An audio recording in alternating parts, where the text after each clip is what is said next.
Here's the file from Reality Capture that I've imported into Blender. Let's get a good look at this by pressing Ctrl Space within the 3D view to maximize it. In the top right, you can see in the shading menu it's set to display the vertex colors. That's why we can see the texture on the bike while we're still in solid shading mode.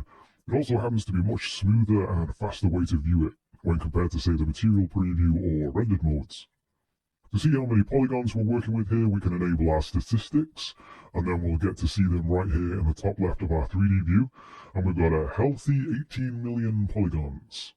The background makes it a little tricky to read that though, so I'll switch from using this viewport color that I've set up back to the theme color that happens to be a lot darker. That should let the statistics pop out at us. We can actually view the statistics down at the bottom on the status bar, which I've already got on display. We can toggle the info we see down there by right-clicking and selecting what we want in the menu that pops up. So it's up to you where you want to see that data.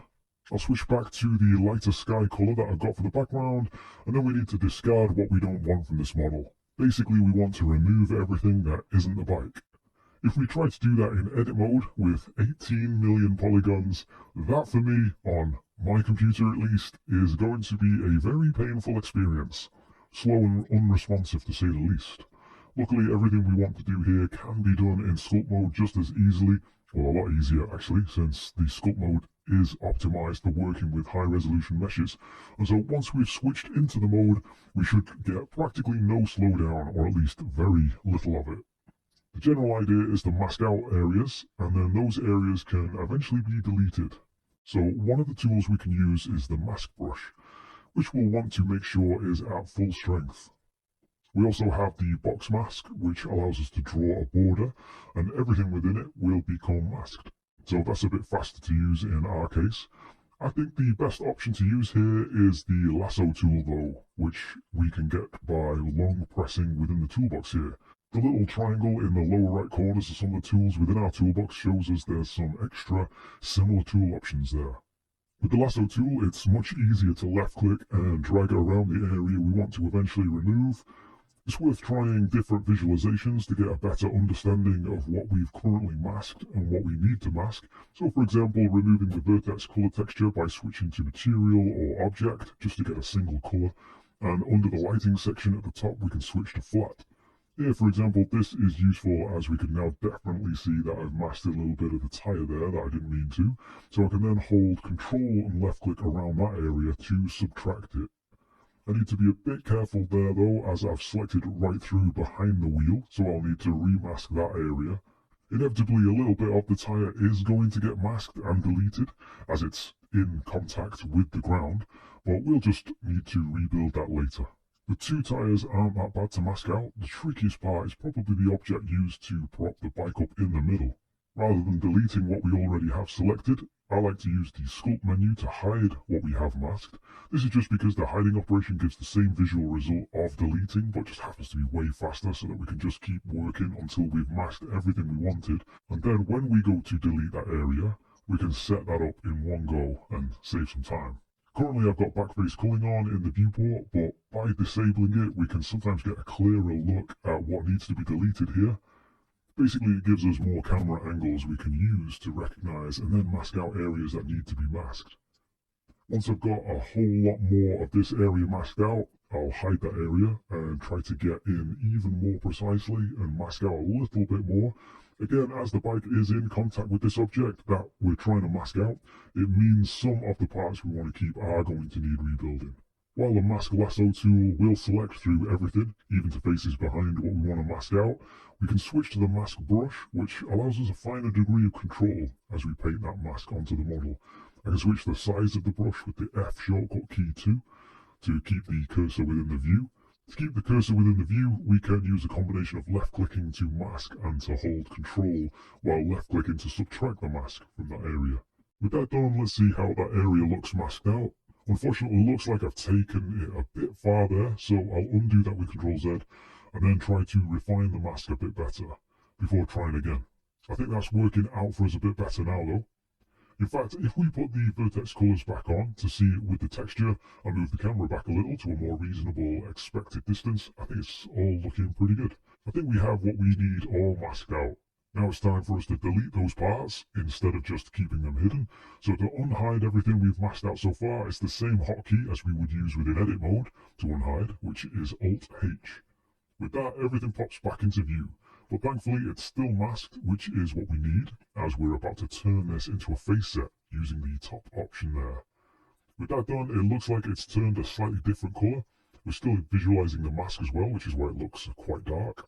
But now that we have that geometry as a face set, we can switch to our Edit Face Set tool and go up to the top to change the mode from Grow Face Set to Delete Geometry. Then all we need to do is click on the ground to delete that area. It might take 30 seconds or so depending on the power of your computer though, which is why we were using the hide before instead of delete, so that we could keep working without being constantly delayed.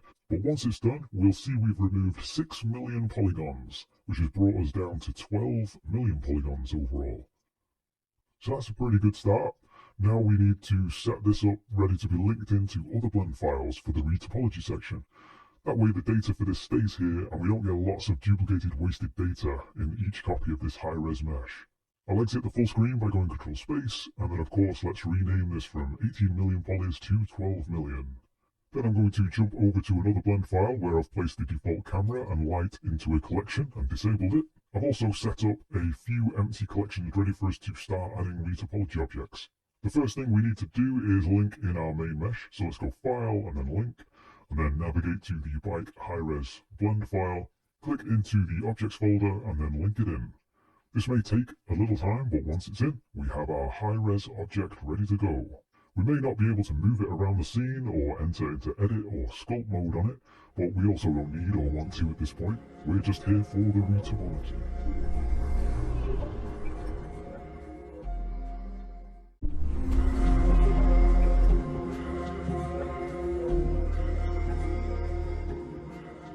So to begin, let's see if we can get away with any automatic retopology solutions. Our strategy here is not to try to retopologize the whole mesh into one object. Instead, we'll be breaking it down into smaller manageable parts. So for example, the bike seat will be a part, a wheel would be another part. So for now, let's just start with the bike seat. The seat is a fairly simple structure, so I probably wouldn't really bother trying an automatic solution here. It would only actually take about 5 minutes, say, to manually retopologize this, without an explanation anyway. However, in this first example, let's see what auto-generated results we can get anyway. First, we'll need access to the actual mesh, but of course we can't do that with this linked-in version, so we'll need another one. It's easy enough to do. We'll just select our linked copy and go Shift-D to duplicate it. While this will likely take another moment to calculate such a large mesh, we'll eventually have a local duplicate of this object. In the 3D view, I'll press M and move this into the Auto Solutions collection. Then I'll disable the linked-in collection. And now, as we still don't want to be having to work in edit mode with a mesh this heavy, we'll instead head into sculpt mode again. Then I'll switch to the lasso mask tool and then draw around the bike seat. I've got a bit too much of it there though, so I'll go around and using Control while clicking, we can subtract from the mask all of the parts that we really don't need to be including on the surrounding pieces that attach to it. Then we just need to go up to the Face Sets menu again and create a face set from our mask geometry. Then we'll simply go down to the Edit Face Set tool, and as it's already set to delete geometry in the mode, we can just click on the main grey bike section to delete it. Again, this might take a minute, but then we'll be left with just the seat area. It still needs a little cleanup though. By the way, while in the sculpt mode, we have access in the viewport overlays to the sculpt mask and face set visibility options. So for example, we can switch off the face sets if we want. We can also go over to the face sets menu and choose to randomize the colors if we want to change from this purple to something else. In this case, it looks like we've got a lighter gray. Regarding the mask, we don't need to have it all masked anymore either, so we can go up to the mask menu or use the hotkey Alt-M to clear that. And now we can go through and clean this up a little bit more. I'll use the lasso tool to get rid of this separate part on the right, so I'll mask it out and then switch to the Edit Face Set tool and make sure the mode is set to delete geometry. Then we just need to give it a face set and just simply click it to delete it. Notice as this is now only 250,000 polygons, it deletes this way faster. In fact, now it's actually no problem if we want to use edit mode at this point. So I'm going to go Control Tab to switch to object mode, and then I'm just going to tab into edit mode. Everything is currently selected, so I'll go Alt A to deselect everything. And then left clicking and dragging over a section shows that it's practically instantaneous. So we've now got something that we can work with in any of the modeling modes. If we wanted to, we could use Control and right click to use a similar kind of lasso tool.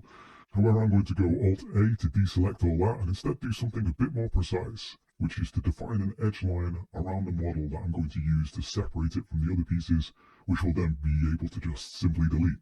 To do that, we need to make sure we're in edge select mode, and then I'll select an edge in the creases, just at the border where the seat meets the surrounding objects.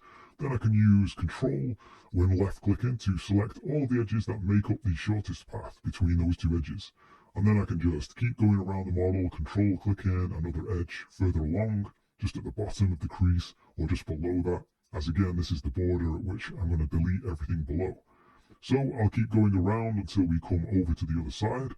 There's a section where we can get below the seat slightly, so I'll follow it under there and further around, Control clicking further around until it meets back up in the seam, where I'll just keep Control clicking until I get all the way around to cover the other sides.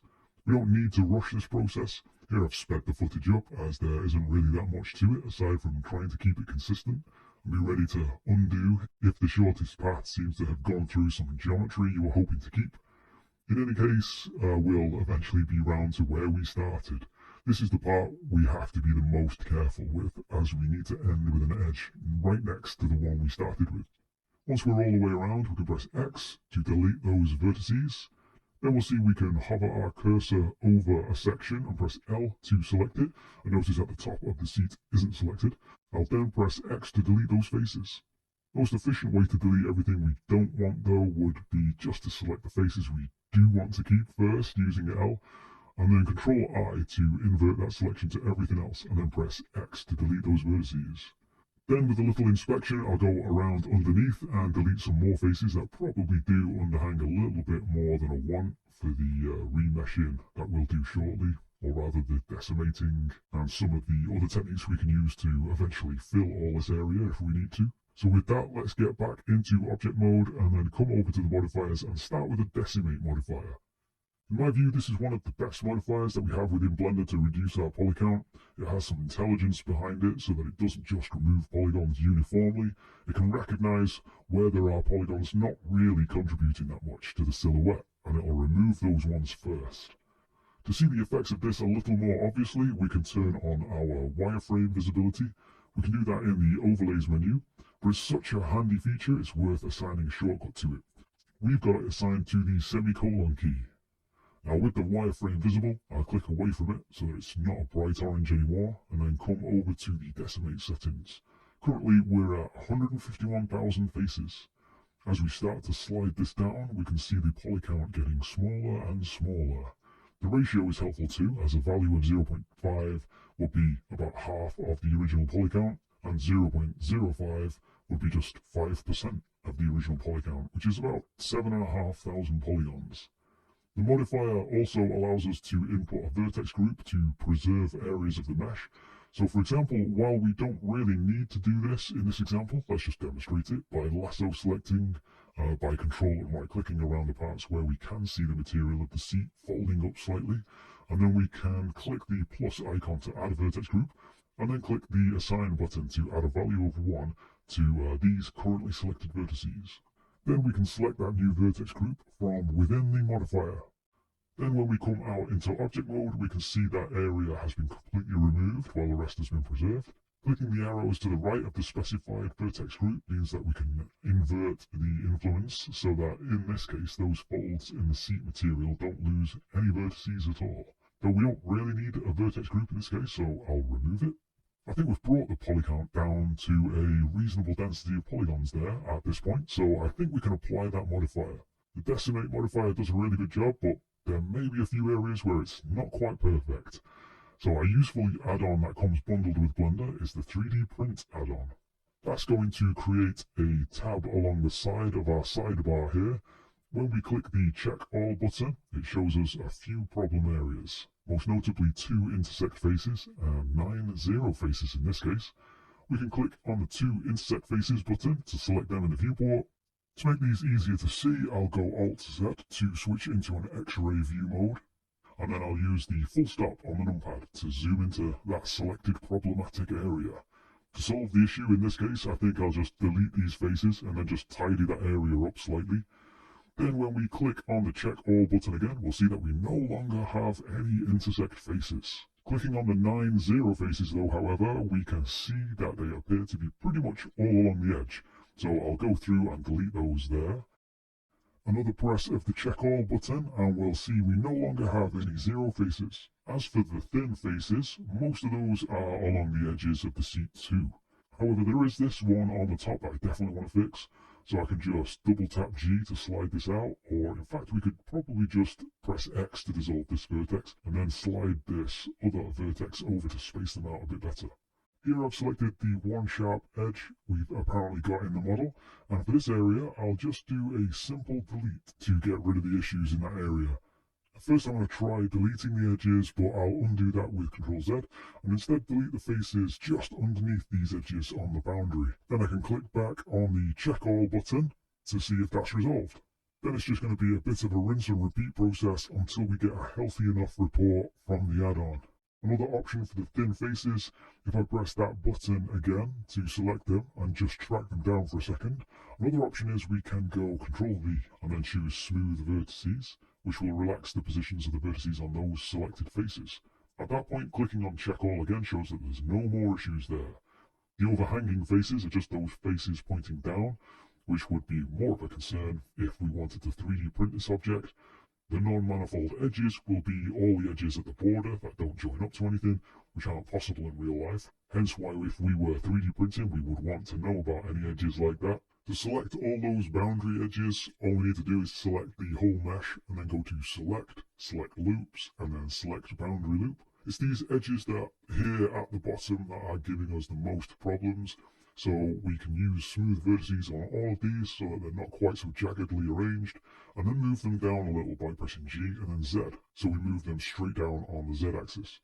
This still creates some undesirable geometry with bits overlapping each other that we can go through and treat a little if we like, and generally tidy and delete areas that stand out. Really though, the only things I'm watching for here are very dark normals, meaning that some of the faces are getting stretched too harshly, so I'm finding them and moving them into a better position. Here I'm pressing C to circle select a larger section of vertices, and then using the vertex menu with Ctrl V to find our smooth vertices tool, and then using Shift R to repeat that a bunch of times until it looks a lot better in that area. Then to check if there are any loose vertices that need deleting, hover the cursor over the seat and press L to select everything, and then go Ctrl I to invert that selection. And lo and behold, there does appear to be a single vertex that has escaped our grasp. That is, until now. Sorry little vertex, but we must delete you. Once again, I'll use the 3D print tool to check our faces, and it looks like I introduced more issues when I pulled the boundary loop down a bit. So I'll select this area here and smooth it out a bit with Ctrl V, smooth vertices and using Shift R to repeat it a few times. Then I'll check all again, and those issues have gone. Then I'll select the 0 faces and then just delete them. Then I'll check all again and take a look at the 2 thin faces, which I'll resolve just by dissolving that central vertex. I think that'll do it on the cleanup for now, so let's rename this to bike seat _ decimated. Here I've jumped forward slightly and simply copied into the scene another version of the bike seat before we started decimating it, and named it bike seat _ extracted. Then we can duplicate this and rename it to bike seat _ remesh. Then we can try another automatic retopology option so that we can compare the differences. We don't need to see the other meshes though, so I'll exclude those from the viewport in the outliner. Check your filter at the top right of the outliner if you don't have the necessary icon to click on there, by the way. The main difference between decimating and our remesh modifier is that the remesh modifier will make our object one solid airtight mesh. So in other words, the hole that we currently have underneath at the moment will get completely sealed up. So to get started remeshing our seat, I'll add a remesh modifier.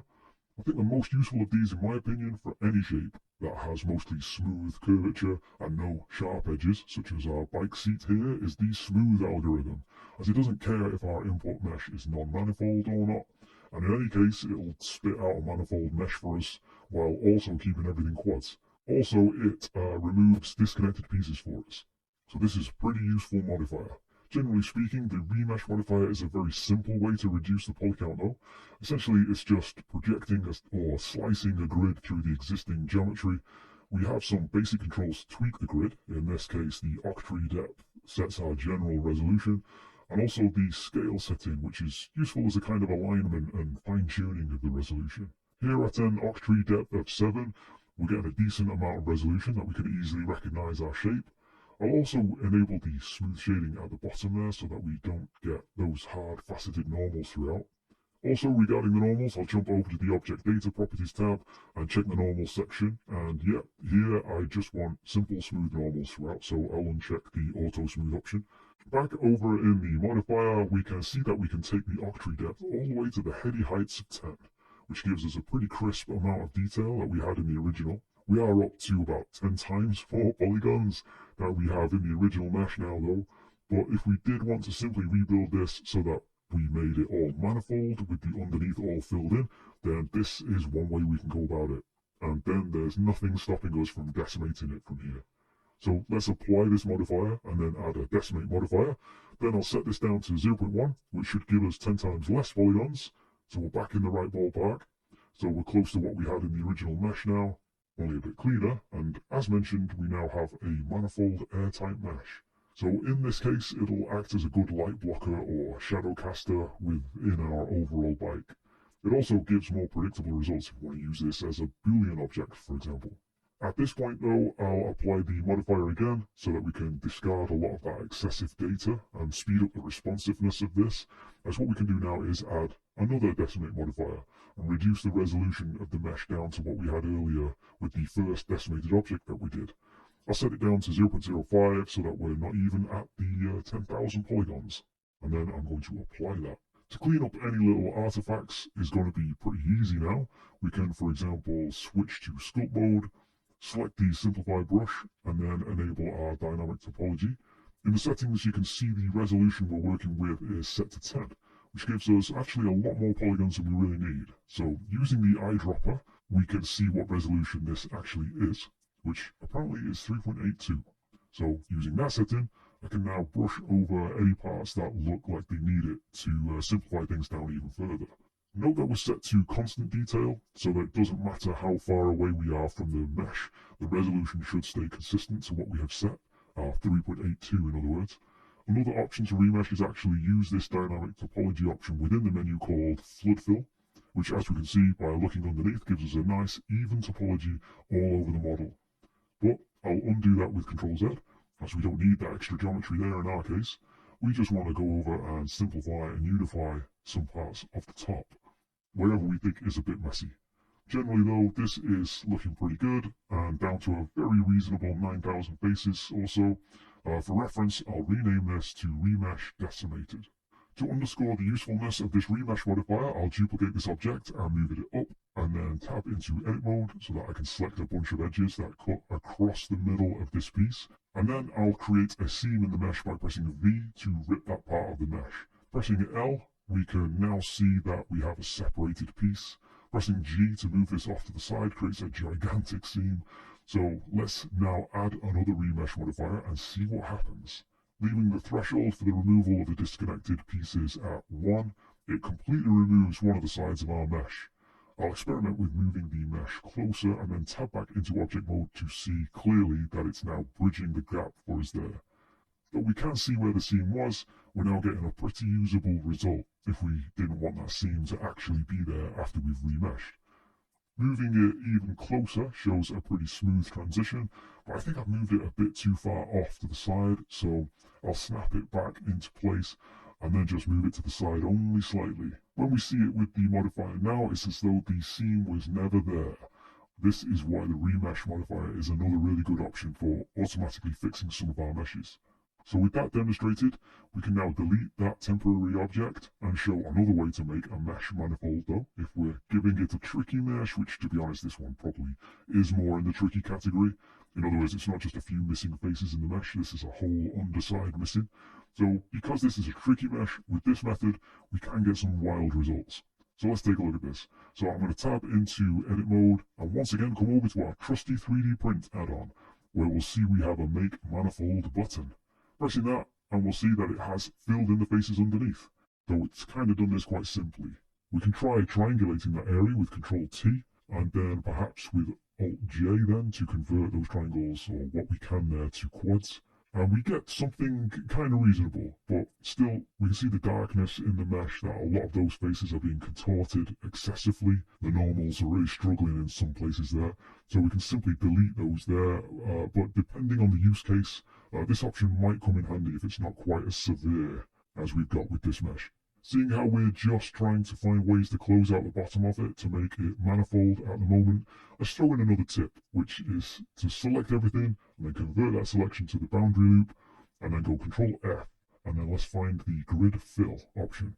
Initially this looks like it's gone wild, but opening up the tool options there, we can play with the settings by changing the span value as well as the offset until we get something that could be regarded as passable. Alright, let's move on from here though and consider the automatic options available to us explored and wrapped up.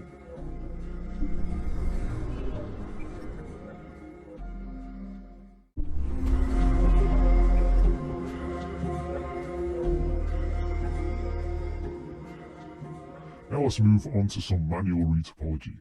I'll disable the Auto Solution Examples collection and then enable the Scan to Shrink Wrap To collection, which in other words is our high polygonal bike that we've linked into this scene. Then I'll enable the Manual Retopo collection and select it. Now when we create an object, it should already show up in the right collection. Luckily it's pretty quick and easy to set up. All we need to do is add a plane, and then I'll tab into edit mode and then press G to move the face up close to the seat. Now all we need to do is switch our snapping element to face and we're good to go. We can move our geometry again and hold Control to enable snapping, while we move to snap our face to the surface of the bike. It's hard to see right now, so I'll move it out of the way, but we can see the geometry definitely got more or less where we wanted it. Now it's just a matter of tweaking our setup so that it works way better for us. One of the major issues right now is that we can't really see what we're doing. The bike is in the way. To help with this, we can find the Object tab in the Properties window and go down to the Viewport Display area and enable In Front. Now Blender will draw this mesh in front of our high poly bike mesh so that we can see our geometry, even if technically it is beneath the surface of it. The next thing is that when we move and hold Control to snap the selection, the whole selection is moving, while the individual vertices aren't really snapping to the surface. So this is fine if we were just going one by one, but here at times we may want to snap larger sections in one go. So for that we'll need to enable Project Individual Elements. Now when we press G to move and then hold Control, we'll see that every vertex in the plane we're moving here gets snapped to the surface. Next we're going to be doing a lot of moving, so let's enable the snapping to be on by default for us. We can also toggle this on and off with the Shift Tab shortcut key. The next thing we'll notice is that if we rotate this around, it appears that one of the vertices hasn't snapped to the surface there. So what we'll need to do is go back into the snapping menu and enable snapping to take place even if we're rotating. After a little test, that appears to be working now, and it's probably wise to keep it snapping in a consistent way whatever translation method we're using. So let's enable it for scaling as well.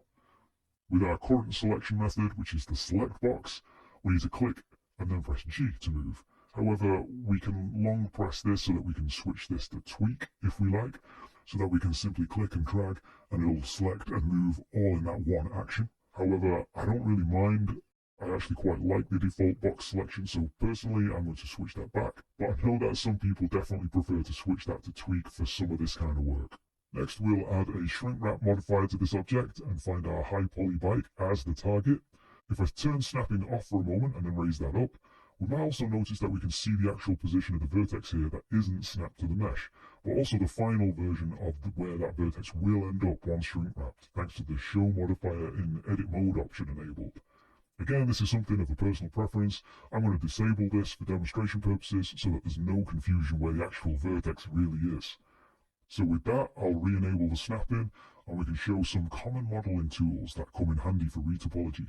Extrude to cursor is a good one, so if we select one of these vertices and then Control right click, we can see we're extruding out an edge and vertex to the cursor position. We can also select two vertices that aren't connected and press F to fill in the distance between them with a new edge. Then if I add another edge here, we can select all the vertices that surround this missing face here and then press F. and we'll create a new face to fill in that area. We can also select an edge here and press F to automatically create a face for us while the selection jumps to the border of that new face, which is going to allow us to keep pressing F so that we could fill in a whole missing face loop pretty quickly if we wanted to. Another modeling option here is to open up our preferences and make sure that within our add-ons we have our F2 modeling add-on enabled. That means we'll be able to select a single vertex such as this one, and when we press F, Blender will create an entire quad from it. To help with the visibility of what we're working with, we can come over to the object properties and change the color to something else. Then if we switch from material to object, we'll see that color change actually take effect. Now it becomes really easy to see where we might have missed filling in any faces. Next, it's worth setting up some quick favorites that we can get to with the Q shortcut key for some of the options that we'll be wanting to toggle from time to time. The main one for me anyway would be the in front option that we have in the object viewport display properties. To add it to our quick favorites, all we need to do is right click the checkbox and choose, perhaps unsurprisingly, add to quick favorites. Now when we press Q within the viewport, we can toggle that setting on and off from here. We have quick favorites for each mode, so when we tab back into object mode and press Q again, we'll see that the in front option is no longer there. So we'll need to add the in front option to the quick favorites there too. Now we'll be able to get that with the Q key in both edit and object mode. The other useful setting can be found in the viewport overlays called hidden wire. This will temporarily hide all the faces of our object so that we can get a clearer look at the surface we're snapping to. This also works on the back faces too, so if we have back face culling switched off, we'll see that the hidden wire option can still have an effect there also.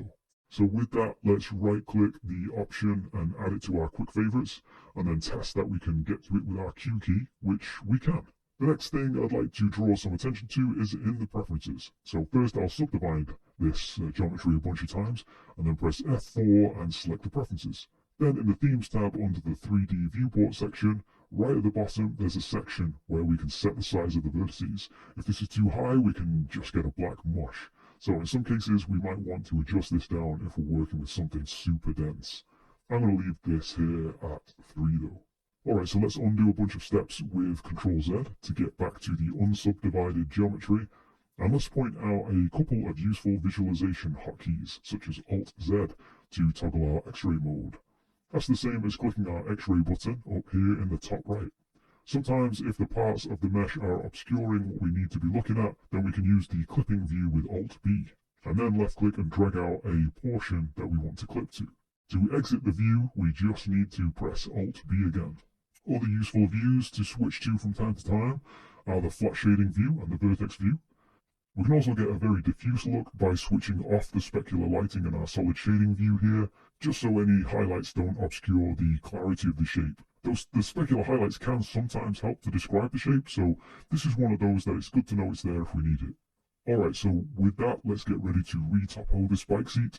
I'll delete some of the example geometry here and then close the sidebars with the N and T key, go full screen with Control Space. Actually, one last thing, let's just disable the shrink wrap for now, so there's no confusion, and then toggle our full screen once more, and then we're ready to go.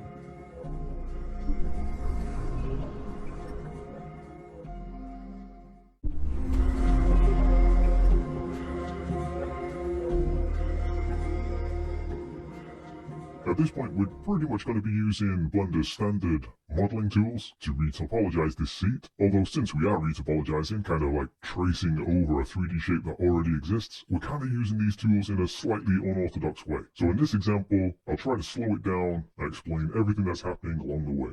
So in tackling this seat, we need to think about the logic behind the way that we're going to lay out our edge loops, and for this kind of shape, I think I want to start with this kind of soft, rounded, beveled edge that we have on this kind of corner going along here. So with that, I'm going to take these two vertices, press G, and move these up to the top of that beveled edge there, and then grab the lower vertices and place them beneath. And then with that done, I'm going to select both of these, and then Control right click to extrude out. And I'm going to do that all the way along until we get to basically the corner. And then with these two selected, we're going to repeat that kind of action, following as closely as I can, pretty much all the way to this corner. Now, that's not really a perfect curve. It could be neater, so I'm probably going to clean that up a little bit later. But for now, I'm going to essentially map out the main flow that I'd like on this model. So here, I'm going to turn a corner.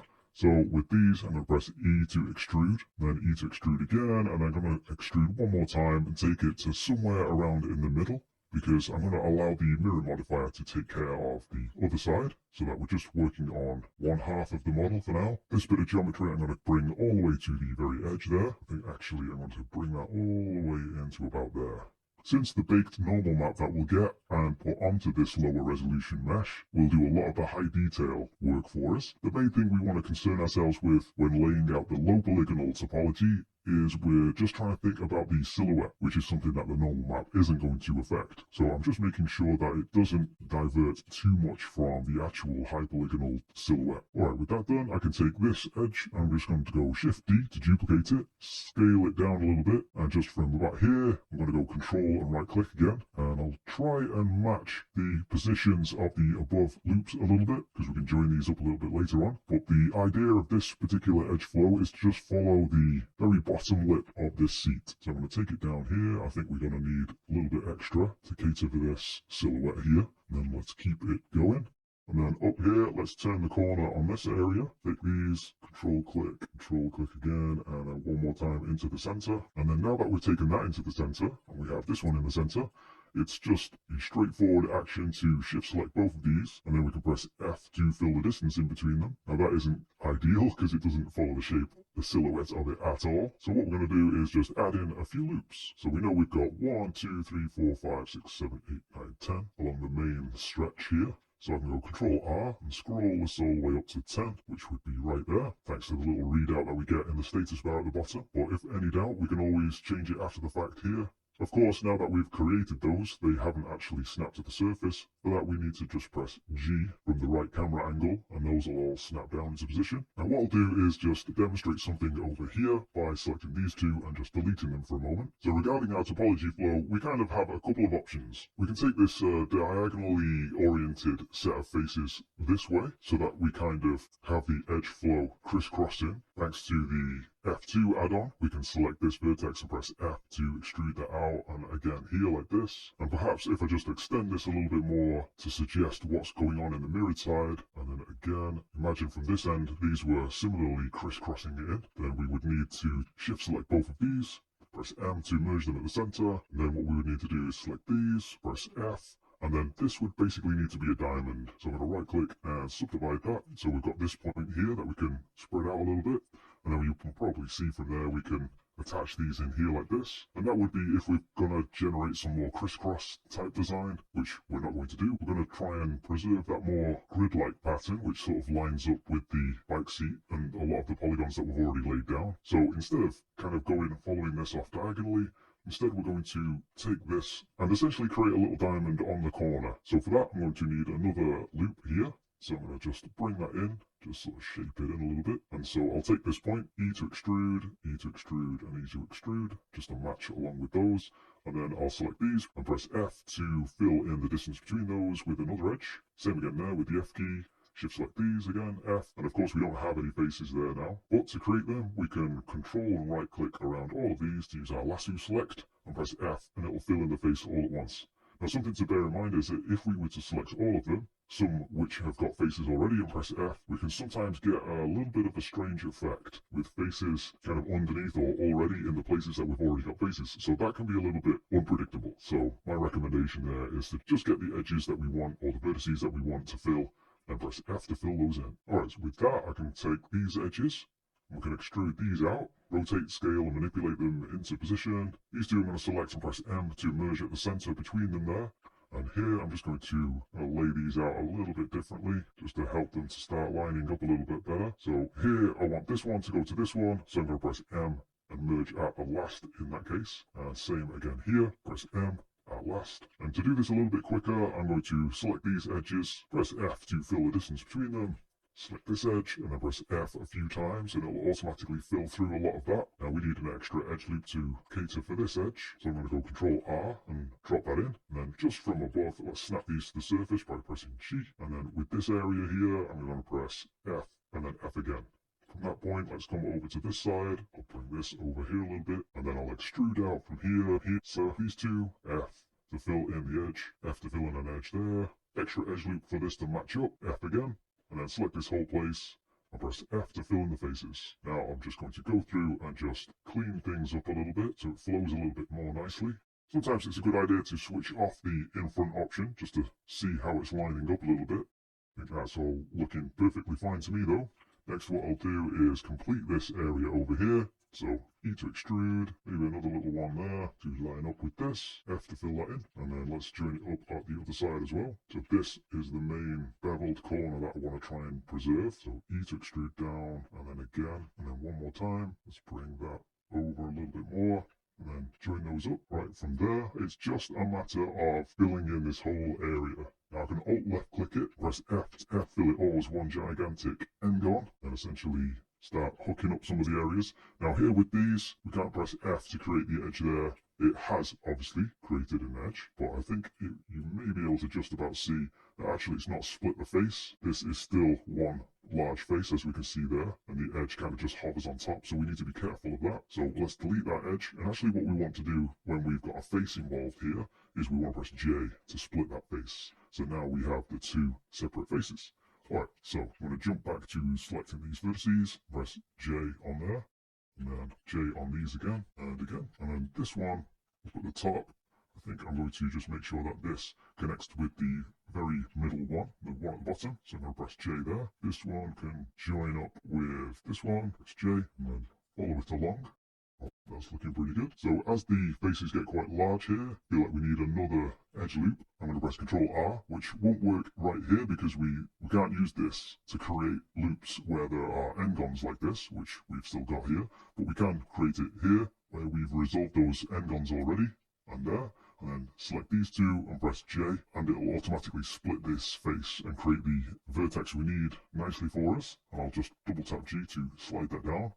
And also I'm going to select this vertex all the way over to this vertex, so holding Control to get the entire selection, and then press G just to help that snap to the correct position on the surface there. And now let's just take a little look at these down here, because this is kind of quite an easy thing to make and keep as quads. And it's all a matter of using the knife tool. So we'll just click on this vertex, click up, cross, and join it back up over there. And with that, we just need to select these and press J to split the faces. And what you might be able to see there now, with this loop that goes around, we're kind of isolating an area where we can make this as poly heavy as we like to get some really interesting intro going there if we really needed to. The next bit to resolve is just at the corner here. I think for this, I'm just going to Control R to create an extra edge loop to help join with this one. And then these two can join up as well. So J to create the edges and vertices we need there, passing through. And then let's do something similar on the other side. So let's take these two, press J. And with this corner here, I think I'm just going to add a little bit extra detail. So with the knife tool, with K, I'm just going to cut in a little bit around here just to give us a little bit more to help with that silhouette. So with these two corner ones, I can join them up with the J key, and again with the J key, just reposition some of these, and then snap them to the surface, just generally reorganize and bring them down into position. I think that's helping a little bit better. And with that, we're almost done there. We can just grab these edges, bring them to about here, and then again to complete that. But to close the gap here, M to merge at the center and merge at the center on these as well. From there, I'll just correct the camera angle a little bit and put these in a bit of a more nicer, slightly more organic position. And the error that I have here is with this area where I've accidentally not clicked very well with the knife tool. So with that, I think I can just delete that vertex actually, and just check that everything looks correct there, and then we'll just take that and fill it. So almost done with this. All we have to do now is just create the lip that goes on the bottom. So to do that all in one go, I'm going to Alt-left click this edge loop that runs at the bottom. I'm going to turn off the snapping with Shift-Tab, and then E to extrude, and then Z to constrain it to go straight down, like this. And then to have it actually match, I'm going to take that all the way down to about there. And then I'm going to take snapping back on, and select these set of edges and press G to bring them into position. Something similar with these, G, and just make sure they're not sinking in too far there. In fact, with these, I might do them manually. So Shift Tab to disable snapping, and I'll undo a couple of steps, and then press G to just move them into position a bit more manually. With these three edges, I'm going to Shift Tab to enable snapping again, press G to snap them into position, and around this corner, G to bring them in. That one might be going a little bit haywire, let's bring that back, and again with all these. And with that, we're pretty much done all on the lower area of the lip on the sides of the seat, but it does kind of come out a little bit more noticeably here. So I'm going to press E to extrude down again, and then the snapping has taken me off the center line there a little bit. So let's correct some of these. If the camera ever starts to go a little bit unruly and it's not really sort of helping you navigate, what we can do is press the period key on the numpad to zoom right into what we have selected.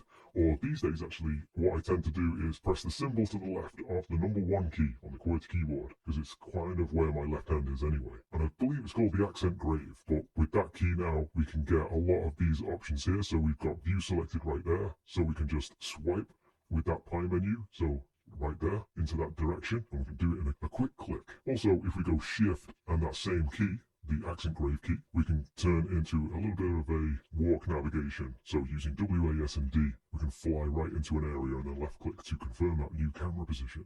So there's a couple of options there for us. With that done, I'm going to just finish this area off. So I'm going to take these faces and press F to fill them, but I think this edge needs an extra vertex, so I'm going to subdivide it by right clicking on there, and then let's join those two up with the J key, and then Control R to add in an extra edge loop, and right click to just leave it in the center. Then I'll go through and just snap them into position. Same on this one. And this one, I'll just slide over, just that can be our little diamond there. Let's just check it again without it all being in front. And I think that's looking pretty good. The next thing would be to set up the other half, so the mirrored side. So let's find that in our modifiers list, the mirror modifier. But we're quickly going to see that the origin point of the plane that we've used to retopologize this seat is not really in the best position to correctly represent our mirror line here. So what I'm going to do is I'm going to select this vertex right there. I'm going to go Shift S to snap the cursor to that vertex. And then that means in object mode, I can go Shift A and add in an empty. Let's just use plane axes. And then I'm going to press F2 to rename that empty to the dot bike seat. So let's use that as our mirror object, empty.bike seat. And then with this object now, we can press R and then Z to rotate. And we can see we can basically align the mirror axis a lot easier. We can actually even change its position and offset it slightly. Now, as we can see here, it's probably going to be a little bit tricky. There's a little bit of asymmetry going on. Double tap R to enter into a trackball style rotation, which doesn't work very well because it's still trying to think about our snapping. So I'm going to turn that off, double tap R again, and get it more or less into the right position. Maybe it needs to be just slightly off by moving it a little bit more to the right.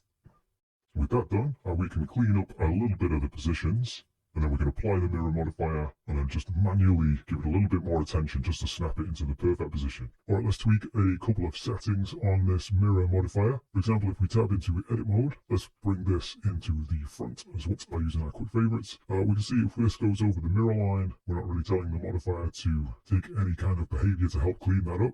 So what I'm going to do is simply enable the clipping option. At that point, once the vertex travels through to the other side, it cannot return, which is actually pretty useful for us. I'm going to just make sure our snapping is back on though, and just make sure that's snapping to the surface. And then what we can do is go along and move all of these vertices so they bring themselves into the mirror line. And another reminder, if the camera starts to get a little bit tricky, just use the view selected, and that will kind of reset the camera pivot position. And with that, we'll actually swing the camera right round to continue moving these verts to the center line to engage that clip-in the mirror modifier for the rest of it. And here again, the camera pivot has changed quite a bit from our original location, so I'm going to use that view selected again. And the camera pivot makes a little bit more sense. Alright, so I'm pretty happy with all of that. Let's take another look without the in front. Let's actually bring the mirror modifier above the shrink wrap. So I'm going to left click and drag from the top right corner there and bring it up. And then I'll enable the shrink wrap modifier. We can't see it right now because we're in edit mode. So I'm going to tap into object mode to snap that into position. And then we can toggle that off and on here. With that done, I'm going to bring that back to the front using the Q key. I'm also using the show wireframe here, which we can right click and assign to a shortcut or add it to the quick favorites. I've got that assigned to the semicolon key. And so with that, I'm going to inspect the mesh a little bit more, which I think is looking fine throughout there. And with that done, I think I'm going to apply both of these modifiers. A quick and easy way to do that is just to go Control A and go Visual Geometry to Mesh. And that'll get rid of modifiers for us. At that point, I can go through and just clean things up a little bit on the mirrored side. We still have our face snapping on. I think I'm going to clean up the view by pressing the semicolon key there just to hide the wireframes once more. And then just a few more vertices to make sure they're snapped into the right area. Alright, so that's pretty good, but as we can see on the underneath there, we're going to have some gaps. And so what I'd like to do, just to encapsulate that entire area, is press slash on the numpad to just completely isolate this. And then from in here, I'm going to take the edge loop by alt left clicking on it. And it's worth remembering this isn't a full shell. In fact, we can back that up by turning on our back face culling again, and we can see clearly through the back faces there. And then we can go Control F and we can find our grid fill. With that done, we can just double check our settings here. Often changing the span size or the offset can sometimes clean up the required grid fill there. It looks like we started with the best settings there though, so I'll set it back to 3 for the span and 0 on the offset. That's looking pretty good. And this is just to pretty much give an extra little bit of light blocking underneath. We're not really going to see the faces on here, so we don't really need to worry about texturing them very cleanly. It's just they stay here just to help any shadows generated from this object stay a little bit more realistic. The grid fill that we've used there is pretty handy because it's maintained quads underneath there as well. Not that that's particularly important in our case here, because as I say, we're not really going to be using much of the bottom, but we have now completely sealed the mesh. And again, we can use it as a kind of light blocker under there.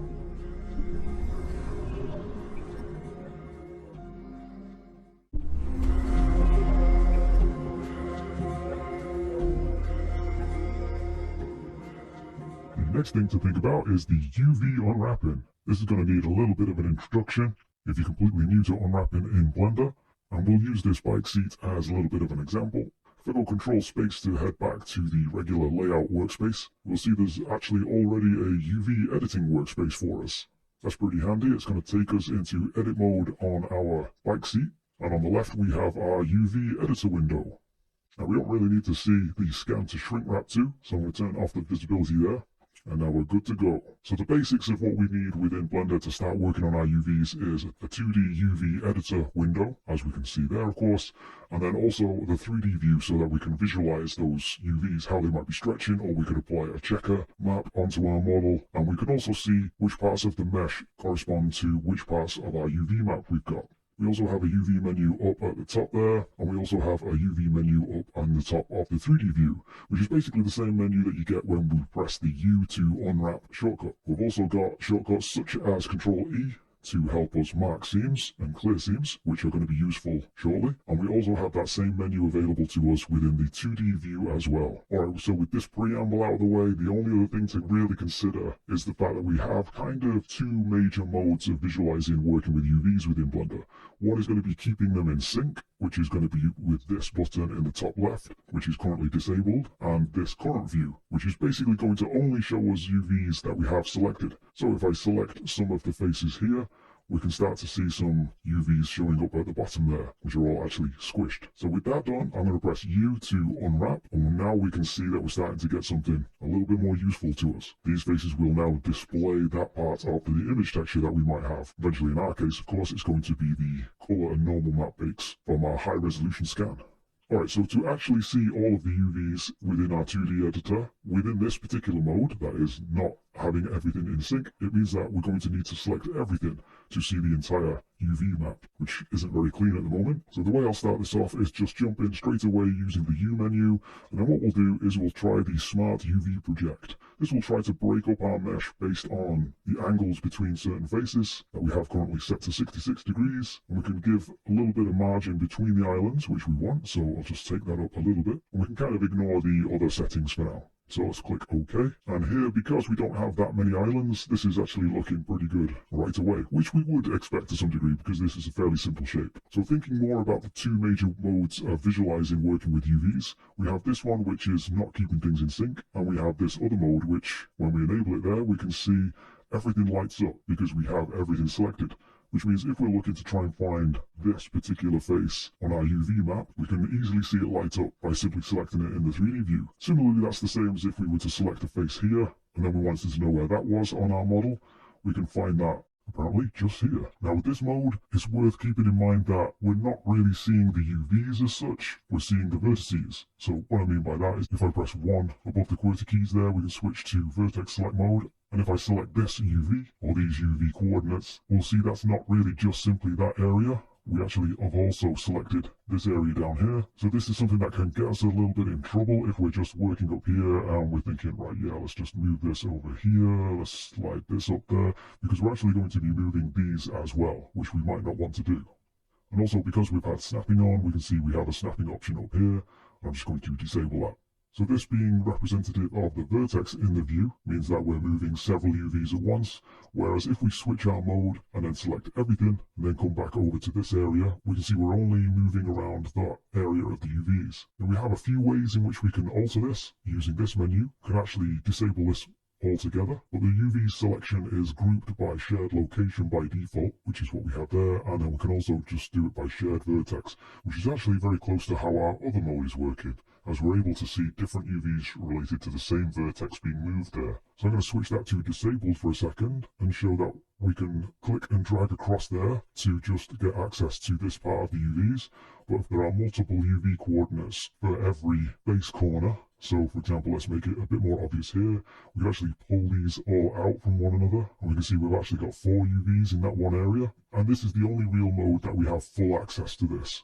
At least as simple as this. So I'm going to undo that and switch back to shared location. Now we'll notice that we have actually got a different set of selections up here. So when we're keeping things in sync, we just have vertices, edges and faces. But when we take that off, we have a more UV-centric approach. So these are UVs, edges and faces, but we also have islands available now, as we can see there. But keep in mind it is possible to actually get something very similar within our UV sync mode, which would just be selecting this one piece, and then we can just press L. Now I wouldn't really advise to do it within vertex selection mode. We're better off to do this within face select mode. And now this does tend to isolate those UVs to just the area we want. And then when we press L, whatever island is under our cursor should get selected. This brings me to another point, is that these aren't necessarily stitched together. So in other words, if we wanted to move this, we could just move that base completely out of the way. It's not going to drag things along in the same way that we had when we were in vertex selection mode. And things work basically exactly the same when we're not in sync. So if I select this face, it does by default act as though everything is stitched together within face mode. But we do have the option to change the way that behaves by setting that to disabled. But again, I'm just going to keep that on shared location. So there are subtle differences between the two modes there, but the major thing to keep in mind is if we want to get really granular with the UVs, then we probably want to switch the keep syncing off, and that's going to allow us to specify exactly how we want to treat our UVs. And if we want to see what we're actually dealing with, which parts of the mesh we're talking about, we want our UVs and edit mode selections in sync, which is probably the most instructive and helpful most of the time. Alright, the next thing to consider is that there's 2 major ways of UVing within Blender, and that's whether we're using seams or not. Seams are simply where we are telling Blender that we want the borders of a UV island to be, in the hope to reduce image stretching and make our UV layout more readable. We've already seen that we created these UV islands without specifying anything about seams. Rather, we used UV Smart Project to let Blender just figure it out without us marking where we want seams to be manually. So we could say that this UV Smart Project is an automatic UV unwrap solution. And by the way, probably the most versatile and most used of these automatic methods. Something to note, by the way, is that the lower this angle limit happens to be, the more islands we're going to get. And also, if it's a heavy mesh, which this one isn't, thankfully, but if it is a heavy mesh, then the longer it's going to take to calculate as well. So let's just see that in action. We can select everything, press U to Smart UV Project, and let's take this down to 10, and click OK. And now we have loads of islands, which is not really ideal. We want as little amount of islands as possible, with the least amount of stretch as possible. So just while we're visualizing that, we can come over to this menu up here, and we can click on the UV Editing Display Stretch. If everything's showing as blue, that means basically there's no stretch. There is a little bit over here that we can see, which is a little bit stretched.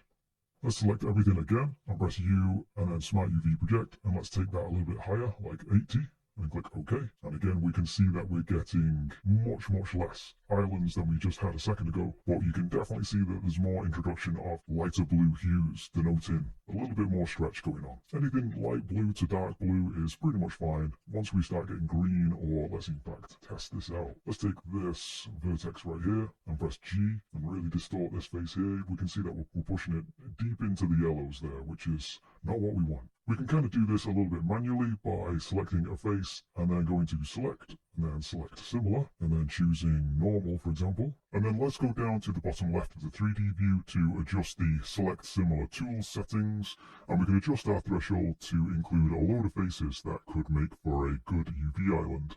And then from there, we can just press U and then unwrap, and it's just going to unwrap our selection. And we can just go through the mesh like that. So Control I to invert, and then U to unwrap that, and then we get our basic result there. And notice how the previous unwrap left a little isolated section. It's kept it isolated for us there, so it's actually 2 islands. But that's one way of unwrapping the model. Another way is actually denoting where we want our seams to be. Working with seams is a lot more manual work, but perhaps unsurprisingly, therefore, often a much cleaner and more controlled result. So I'll start by switching to edge select mode. Alt A to deselect everything there, and then Alt left click this edge loop here, and then let's Shift Alt select this edge loop, and this area here, and this area. And I'm going to deselect that, and I'm just looking for this section that kind of hides underneath part of the back end of the seat. And I'm going to select this one and Shift select this one, and then go Control E, and then mark seam. Now if I, for example, go to select everything and let's reset all our UVs, and then we'll see every face now takes on this 0 to 1 range on both X and Y. And then if I go to U and then unwrap, we'll see that pretty much it's a disaster, except this area that we just laid out. We don't need to see all of the UVs that we're yet to properly unwrap just yet though. And as a reminder, we won't see them if we go to the top left and switch away from keeping the mesh and UVs in sync.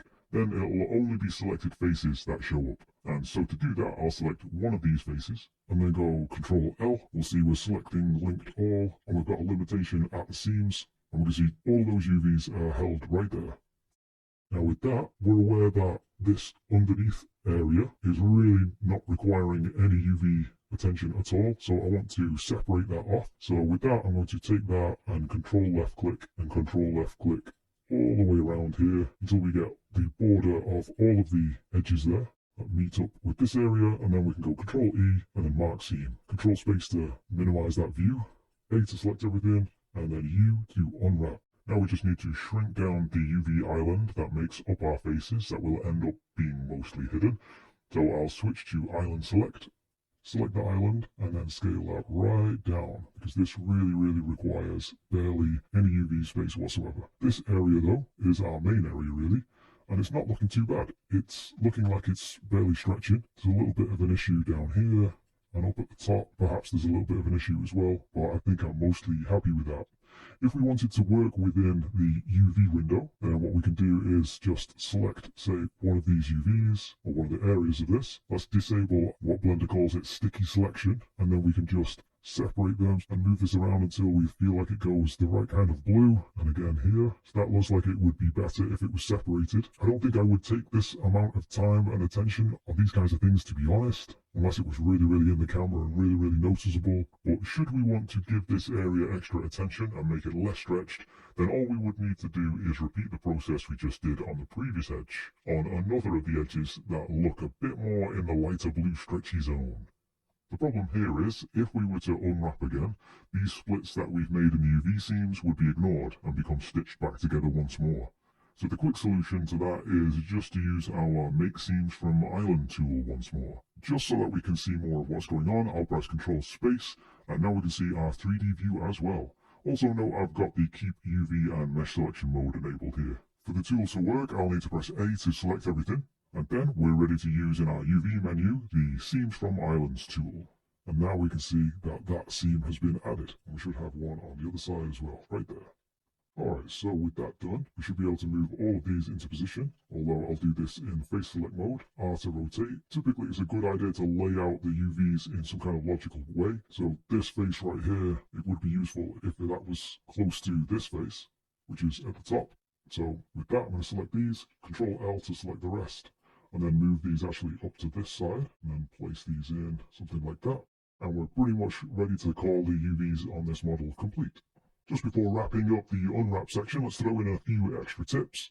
So for example, we didn't really look at stitching, so we could simply switch to edge select mode, select this edge, and then press Alt V to jump into our stitch mode here, and we can see highlighted in green where the island is going to end up being. We can see down here the various options. One of the most important ones is the I to switch the island, which UV island is going to do the moving. Typically we would want the smaller island to jump to the larger island, which is what it's doing by default here. So after this, I would just left click and that will confirm and make all the changes. I'm not going to do that just at the minute though, so I'm going to Control Z to undo that and talk very briefly about the fact that there's another unwrapping mode which we could do, which is just going to help us speed things up, and it's called the live unwrap. We can find that amongst our options under the UV section, live unwrap, and all that's going to do is once we select an edge and then go Control E to mark a seam, the second we do that, it's going to unwrap for us automatically. So something we'd need to be careful on there is if we had a load of UVs that we wanted to keep into position, we would need to select them. So I'm going to select this, and then Control L to expand to the islands, and then press P to pin.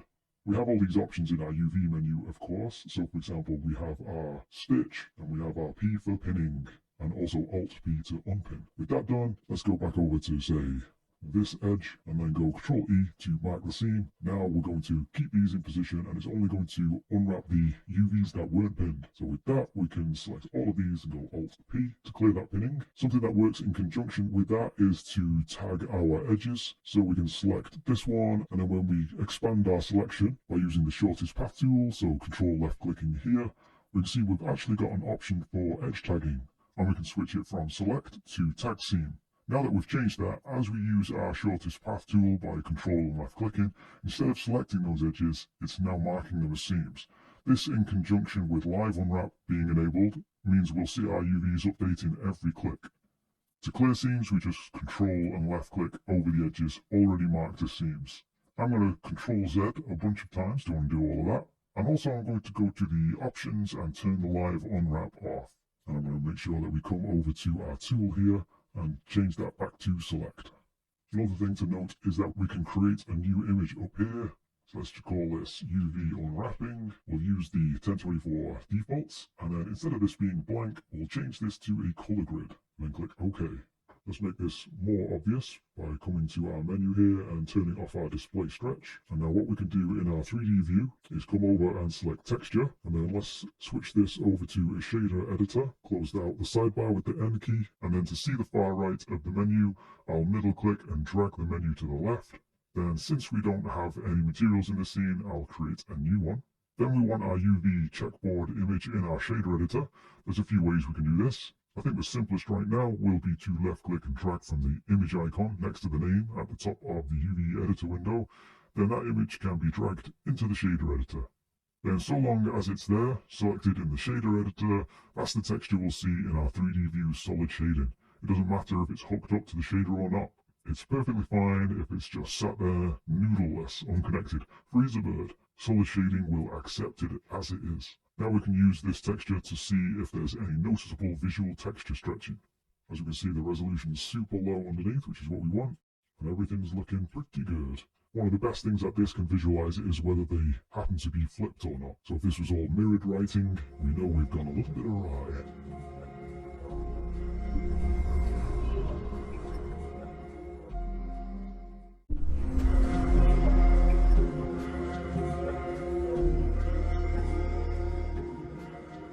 So let's move on to baking now. First of all, I'm going to rearrange the windows a little bit here. I'm going to split this window and then change this to a shader editor and this one to a properties. This is because we'll need our properties to be able to come over to the bake panel, which we won't see in Eevee. We're going to need to switch that to cycles. And then when we do that, we'll see down here we have a bake area, and we need our shader editor because we need to specify an image to bake to. And that image at the moment seems to be the UV unwrapping image, which we don't want to use as our baking. So what I'll do instead is duplicate this with Shift D, remove the image and create a new one. I'll click and drag on both of these fields and make this 2048, and then let's call this bike seat underscore bake. Doesn't need to have an alpha channel, and I'll just click OK. And what I'll do is just go full screen on the 3D view for a second and come over to switch this from texture to material, and then go control space again. And then in our 2D image window here, I'll switch this to that bake image so that we can see that show up there when we're ready. Next, let's come over to our settings in the properties window. I'm going to switch our device from CPU to GPU. It's not a massive problem if you don't have the GPU option, it's just usually a little bit faster. And we need to check in our preferences under the system that we have our graphics card enabled here. Mine's a GeForce GTX 1080, so I've selected it here, and that allows us to switch to GPU in the device settings. Now in 3.0 we have these noise thresholds, which I'm basically going to disable. And the samples I'm going to take down really low to 16. That should just give us enough to allow our pixel filtering to do its magic. And I'm going to deselect the denoise. And now we're basically where we would be if we were using 2.93. It's these amount of samples that's going to be used when our image gets baked. So let's come down to the bake settings. And there's two main ways to do this. We can bake from the multi-res, or we can choose our bake type right here and choose our selected to active. The cleanest way to do this, if we have this available, is probably to bake our normal from the multi-res. Now this doesn't have any multi-res modifier on it right now, so we'll jump over to the modifiers tab and then add in that. And the first consideration we need to have here is what we're doing with our normals. So we can see it's kind of looking a little bit on the faceted side at the moment. That's because all of our normals are hard by default. So if we right click, we can see we're currently set to shade flat. We can switch that over to shade smooth, and then we can see that that looks a lot smoother now. We can also come over to the object data properties, and then we'll find a normal section here. And here, if we set auto smooth, there's a default angle of 30 there that will mean that if certain faces are above a particular angle, then those edges will become hard or sharp edges, whatever terminology you're most comfortable with. Turn this all the way up to 180 means that none of the edges are going to get automatically hardened there. What we would need to do in that case is tab into edit mode, select some edges, and then go Control E and then mark them as sharp. Now we should be able to see we've created kind of a harsh transition in the normals there. So I'm going to go back into there and then go Control E again and clear sharp. So now I'm going to tab back into object mode. I'm going to come over to the modifiers tab again, and now we're ready to add a shrink wrap modifier and set the target to be our high res object. And then what we might be able to see is a lot of the faces underneath, a lot of the vertices are getting moved into a position or shrink wrapped onto the mesh in a way which we don't really want. But thankfully we have this vertex group option here, so we can plug a vertex group in here. So let's come over to the vertex groups area and click on plus to add a new one. And then I'm going to tab into edit mode. So what I'm going to do is select one of the faces here and go Control L, and we can see that's delimited by the seam. And actually what I'm going to do is create an edge loop which runs very, very close to the edge. So I'm going to inset these faces with the I key. Just bring them in just a touch, and then go Control E to clear the seams there. And then all of these vertices that we have selected right now, I want them to be in this group. So I'm going to assign a weight of 1 to all of these. And just to make that slightly clearer, because we have our modifier on there, of course, it's just created an edge loop that runs just all the way around the edge at the point we were turning quite sharply around to the bottom of the geometry. So with that done now, we can turn our shrink wrap modifier back on again, and then let's tab into object mode so we can see this a little clearer. And we can see under here it's particularly distorted. So I'm going to come over to the vertex group and plug that in. And what we want to do is actually invert the group, since it was only shrink wrapping the underneath end for a second and ignoring everything else. But now we've flipped that round, and then these parts should be all being ignored, and the top parts should be being shrink wrapped to the high-res model. It's hard to tell because we haven't created any additional geometry, and that's what our multi-res modifier is going to do. So if we come over to the simple algorithm, so we're just subdividing faces and not trying to move their positions at all, we're going to let the shrink wrap modifier handle all that. And if we continue to press on this, so we've got 2 levels now, let's give it another one, and then let's zoom in a little bit. We can see our details beginning to emerge. Let's subdivide it again, and then I think perhaps one more time, and we've just got it crisp enough. All those details are coming through pretty nicely. If I go Control Space to make this full screen, we can see it's not perfect everywhere. There's especially a few issues in this corner. So what we're going to do is just treat that a little bit in sculpt mode. So part of the process, whether we needed to treat anything or not, is to apply this modifier. So we can go Control A, or we can just click this little down arrow and apply. And that'll bake all this information into this 6th level of detail. At this point now, we can go to Control Tab and switch to sculpt mode. And then something that I like to do with these is just pull this out a little bit and switch over to the mesh filter settings, and then change this from inflate to relax. With that done, it doesn't really matter where we click. It's going to do a mesh wide operation. So if I left click and drag, we can see some of the distorted faces that we had there seem to improve. So I'm just going to keep clicking and dragging until it's mostly corrected. And at that point, we can choose any sculpt brush. I'm just going to press F to shrink this down, quite small though. And then I'm just going to smooth out some extra bits. As we rotate though, we'll see that the resolution drops dramatically, and that's because we have in our options here the fast navigate enabled. So I'm going to disable that, and now when we move around we should get a much more clear view of actually what we're working on. So with this I'm going to hold shift to enable our smooth tool, and I'm just going to click over some of these more distorted areas. Once we sculpt somewhere, we can use our little accent grave or the full stop on the numpad to view into that area, and that just kind of orients the pivot around where we were just last sculpting. So with that, I'm just going to hold shift and try to correct some more of these areas and just go around the model and just see what we can do. These areas though, I'm not particularly concerned with really, since they're practically going to be hidden on the model, but just in case there's anything right at the edge which is going to be particularly noticeable, just trying to help try and correct that so it doesn't stand out as a bit of an issue. So with that done, we're pretty much ready to bake. So I'm going to go back over to the object mode with Control Tab, go Control Space to bring back the other panels, and close out the tool shelf with the T key, and drop our levels down to 0, so that what we're seeing in the object mode now is going to be just that base geometry. Now I'm going to come back over to the render panel,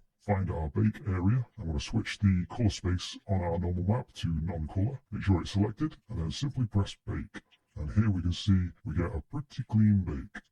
To sort of test this out, what I like to do is just duplicate this off, come over to the shader editor, let's go Control Space on that and set this up a little bit. Let's plug in the vector normal map node, plug that into the normal socket, and then this, our bake, can just be plugged into the color socket. At that point, we can come over to here, we can switch our 3D view from solid shading over to material preview, and there we can see our normal map in all its glory. Some of the default HDRIs are better than others. For example, some of the environments that have quite a low sun or light source are pretty good at creating a more glancing angle and highlighting some of the lighting trickery that's going on here with the normal map. Could also spin that around to get a good look at the other side as well. So where possible, the multi-res bake is pretty much the way to go, especially if needing normals or displacement. Not only is it going to be clean, it's going to be pretty fast as well. We don't have the option to bake our base color though, so for that we're going to need another method. But just before we do get onto that, let's compare this to baking normals by using our selected to active options. So this mesh that we have here, let's make this our test mesh. So I'll press F2 and just rename this to test. The original bike seat, we should probably give a better name than just plain. So let's press F2 and call this bike seat retopo. Let's also select this and remove the multi-res modifier. We don't need that on that one. And finally, if we want to preserve this image, notice the little asterisk there. We need to actually save this. So if we go image and then go save a copy or save as, here I'm going to create a new folder called bike and then double click into this. And then let's change this over to TIFF. RGB and 8-bit is going to be fine for this. And I'm going to call this bike seat underscore multi-res and then underscore n for normal. Then click Save As Image. Because we did save a copy, notice it still has that little asterisk there, so we'll continue to use this one as our baking texture, but I'll actually swap this around, so I'll go and click on the X to remove that and open the image that we actually just saved. So click on open, and notice that doesn't look very good at the moment. Notice this sort of seam coming down the side there. That's because it's set to sRGB. So let's switch that over to non-color, and then it snaps back into position. Alright, so with that done, let's come back to make sure that this is selected. Then what I'll do is switch back over to solid shading, because we're going to bring back the Goliath into the view. So our high polygonal mesh there, let's click the visibility on that collection and welcome it back onto the stage. Alright, so from there, simply what we want to do is click on the high res, and then control click on the bike seat retopo. And then if we come over to our render panel in the bake settings, disable the bake from multi-res, set this to be the normal render pass, click on selected to active. Let's just use the default settings for the minute, but basically this selected to active is exactly what we want because we have our selected object and we want to bake that to our active object, which is that slightly lighter orange. Now right before I hit the bake, something to consider is we probably need to come over to the modifiers tab, and I'm actually going to remove the multi-res because we've baked it, we don't need it anymore, and this is getting considered in the render pass here, and just so that we don't get confused, that's why I'm going to completely remove it. So I'm going to come back over to the render panel and click bake. Alright, so this is our result, which we can clearly see by all that yellow. There's a whole lot of faces going the opposite direction there, and that is not what we want. Plus, it takes a little bit longer than the multi-res bake, and we said that to be fair, I suppose we need to factor in the amount of time it took for us to actually shrink wrap it and use the multi-res modifier as well though. But of course, we have these settings. We're not destined to just get this kind of result. We can see it is working in some places, and on this, I think if we just simply use the extrusion setting, take it to something quite low like 0.1, then that should be all we need to actually correct for this. Let's give that a try, and again, press bake. Now the extrusion, as we can see from the little tooltip we can see here, that's basically going to inflate our low polygonal mesh to that specified distance, and that's going to help match the points for a cleaner bake basically. Essentially like using a cage, which should be our most accurate result when using selected to active. And now that the bake has finished, it looks like the extrusion was all we needed to increase to get a good selected to active bake in this situation. So here again, let's save a copy of this. Let's call it, instead of multi-res, we'll just call it _n this time, and switch that to TIFF and click on save. Let's come over to our test object. I'll hit / on the numpad just to isolate it, and then let's control space this one and switch this normal map over. Let's go control space and check this out in material preview, which I think is looking okay. However, it always makes me nervous when I leave something plugged into the normal socket like we have here. I always expect that will be taken into account during the bake, which is not what we want to have happen. However, we can check whether that really is the case by using a color mix RGB node and then hooking them both up and sliding between them to see any change. We can see our first one that we've just been looking at looks like this, and our second one looks practically exactly the same. So let's switch between those two again, and then also change the rotation of the world around a little bit. Let's zoom in on an area, and then we'll switch between them. The one that we've just done appears to be missing some of that finer detail that we had. It's kind of a subtle difference really, but by comparison, let's unplug the normal map altogether, and we'll select this one again, and I'll duplicate this image, and then remove this one and instead open the one we actually just created, which is the _n, and then we'll select the image that we're baking, which is this one that we can see right there. Select the high res, control click on our retopo object. Right, let's jump back out of our local view so that we can see what's going on here. So now we have our low poly retopo object as the active object, and we can try baking this again with nothing plugged into the normal map, and click bake, and then we can wait for the results. Alright, so it's just finished there, and I think it's fairly conclusive that we saw basically no change. So having the normal map shouldn't be anything that we particularly need to concern ourselves with. But I'll be honest, I'm probably still going to unplug it, just to be on the safe side, because I'm just a little bit superstitious like that. Alright, let's save that, and we'll do the ultimate test.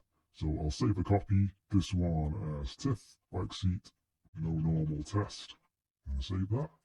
And here, to save some time, I've jumped forward to the results of comparing that bake with the normal map still plugged in versus the one with no normal map plugged in. And as we can see, they're absolutely identical. So I think it's safe to say we can actually leave a normal map plugged in while baking. However, I think just so that I'm completely clear in my mind that there's no chance anything can ever go wrong, I think I'm probably going to always leave this unconnected when trying to bake. Alright, so let's press / on the numpad to come back into our main view, and let's try to get an even better bake by using an actual cage. So let's select our retopo object, come back over to the baking area where it says the extrusion, and again take a look at this tooltip. We can see that it's inflating the active object by a specified distance. Now we can basically do this manually to get essentially better results. So one of the ways we could do this is by duplicating our retopo object, and then I'm going to set this to displace, and as you can see it's already inflated. So I'm going to rename this to retopo cage, and it's got a strength of 1. At 0 it's basically not doing anything, but now we can actually inflate this out a little bit, So I'm going to take that to say 0.1, which is similar to the extrude option that we had down here. But instead of using this extrusion now, we're going to click on the cage option and set our cage object in here. We're just going to find it right there. Now we can see the cage extrusion sections grayed out a little bit as we use this instead. And then we would do the usual, where we select this one, control click on this one, so it's selected to active. Then what I'll do is I'll select the bike seat bake image, which we can see in our image window, and we'll click on the bake button. Alright, so the result of that is pretty good, but we do have a little bit of an issue here. So to resolve that, we simply need to come over to our retopo cage object and just try and inflate it a little bit more. So somewhere around there. Let's actually just try, say, 0.25. And then again, I'll come over to the main high res, to the low res, come over to the bake settings, and then give this a bake. And then hopefully we should see this little artifact here disappear. It's worth noting again that this bike seat is actually quite a simple object, and so we're not really testing our normal map to its absolute limits. So even though we're using slightly different methods for these bakes, we're not getting huge significant differences between the normal maps. Though it's worth bringing this all together in this chapter now, because if we try another piece and then we don't get a very good result, then we know we have these other options as backup. Alright, so with that, we can see that the mesh bake looks a lot cleaner now. There's no artifacts there. So with that, I'm going to save this image, save a copy, and let's call this bike seat underscore cage underscore n, and we'll change that to a TIFF again, and then save as an image. Then we'll come back over to our test piece here, slash on the numpad to isolate it, and then let's come down here, make this large on the screen for a moment. And then instead of using this one, let's remove that and open up our cage baked normal map instead. Switch it to non-color, and then we'll plug that in. So we're slid all the way up to factor of 1 at the moment. So we're just using this second image. So let's go control space and see this in the view. That seems to look fine in most of the places. Let's slide between the two versions just to see if there's anything much that we can actually recognize. I think most of the noticeable areas are probably going to come here, where it's just getting a little bit folded up on itself. So if we switch between these two, we can see this area here, for example. We're getting a slight difference there. Thinking about this area, let's just compare that to the actual high resolution mesh. So slash on the numpad, let's find that section just here. This is our cage object, so let's hide that for a moment. And there's our retopo, let's hide that. Let's bring this down a little bit so you can see it a little bit better in the view. So with this section, if we come to select it and find that area in the normal map, we'll see that over here. So this is where we might like to try and fix this area by, say, cloning another section, since I think we could easily get away with that just on the edge. But to be honest, I think it's so subtle anyway, and it's in an area which is very, very hard to tell or notice. I think I'm actually going to leave it entirely. Although if we switch this over to the multi-res bake, we can see that it's actually gone anyway. One of the many benefits of the multi-res method. But of course, the downside to the multi-res method is that we're not going to be able to bake the base color, which is something that we want to take a look at right now. So let's re-enable the visibility of our cage and the retopo object. Select the high res again, control click on the low res, switch from the normal map to the diffuse. And then we don't want any lighting information. We just want the color of the albedo, our base color basically. The rest of the settings we're happy with. And now I'm going to come over to the image editor, find the image settings and click on discard. And then set this to sRGB and then close that up again. Now what we're doing here is baking the high-res materials albedo. So we need to select our high resolution object for the moment and see if we have got any material on this. It doesn't look like we have, of course, since we are in this material preview and it's all just white. And let's come over to the materials tab. Now we can't select a material for here because this is still linked in from the other scene. So if we remember from the linking chapter, what we'll need to do is right click and come down to ID data, and then we'll make a library override. Now we get our little overridden icon, and now from the pull down we can select the material, and rather than this being attached to the mesh data, I'm going to switch this to the object instead. And then what I'll do is find that material again. Now this is the material that we're using on our test object, which is not strictly what we want here. But now that we've got access to more options up in the header here now, we can click on that number 5 to duplicate this material, and I'll just call this one high poly. And just while we're working on this, and to help speed things up a little bit, I'll switch over to solid shading, so we don't have to keep updating the 3D view there. Go full screen with control space in the shader editor. I'll unhook the normal input, In fact, actually, we can delete all of this with X, and we can delete these as well. And all we're looking for is to input the vertex colors, and so we'll plug the color into the base color. Now let's go Control Space to minimize that again, and now let's take a look at this in the material preview. You can see the shaders compile there now. Now keep in mind that I'm trying to edit this to keep the length of the videos down, but this may take a minute or so for it to actually load in. We're now back in business, and we're ready to bake our albedo seat. Quick note that I wanted to add in here is that the linking and overriding aspects of Blender is still getting lots of attention from the developers, which might make some parts of it a little bit unpredictable. For example, at the moment I'm recording this, if the original source object doesn't have a material on it, even if we then go and override it here, it won't remember that we've given it a new material once we reload our Blender scene. So this is one of those cases where we would need to actually open up the original source object and just make sure it does have this simple material already assigned. Then if we wanted to override it, we can. But for our purposes here though, it's going to make no difference to us, and we can actually just continue on. Alright, so coming over to the baking area, we can find the bake section, select the high poly, control click on the low poly, we're baking the diffuse, we only want the color, meaning the only thing plugged into this socket, which was our vertex colors. We need to make sure we're baking onto the right image, which will be this bike seat bake, and then just click on bake. And then again, we may need to wait another minute before it's done.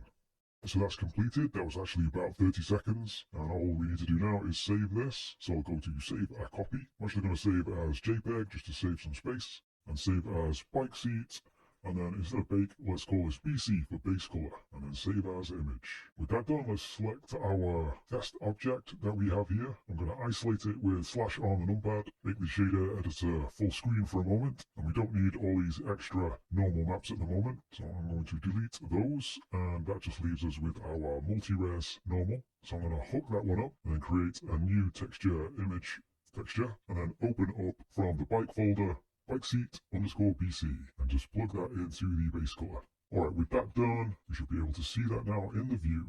Let's try a darker scene like this, and go full screen. I think that's looking pretty good. Alright, let's go Control Space again, and to see this a little bit more in context, I'm going to exit local view, and then come over to here, and here's our actual seat in situ, hidden under the cage object, which I'll just hide to get out of the way for a moment.